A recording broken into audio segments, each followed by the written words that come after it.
अस्सलाम वालेकुम, मेरा नाम डॉक्टर मोहम्मद अरसलान चौधरी है। मैं न्यूरो फिजिशियन हूँ। कमर दर्द के साथ जो पेशेंट्स हमारे पास ज़्यादातर रिपोर्ट होते हैं वो डिस्क बल्ज के साथ रिपोर्ट होते हैं।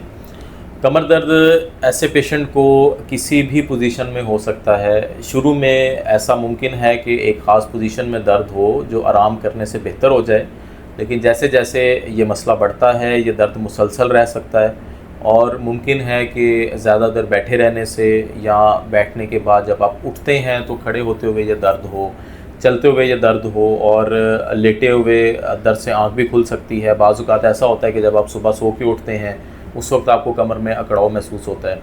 ये दर्द आपके कमर के दरमियाने हिस्से में साइड्स पे या मुमकिन है कि नीचे टांग से होता हुआ पाँव तक भी चला जाए, जो टांग के पिछले हिस्से से या फ्रंट से भी ये रेडिएट कर सकता है।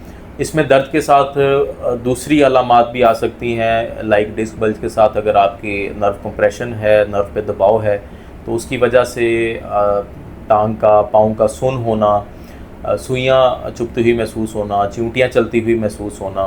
तो इस तरह की मुख्तलिफ़ अलामात आपको अगर मुसलसल आ रही हैं या कभी कभी आ रही हैं तो मुमकिना तौर पे ये डिस्क बल्ज हो सकता है। अपने करीबी डॉक्टर से रब्ता करें। ये किन वजूहात की बिना पे बढ़ता है और क्या आपको एहतियात करनी चाहिए, उसके बारे में हम आने वाले दिनों में बात करेंगे इंशाअल्लाह।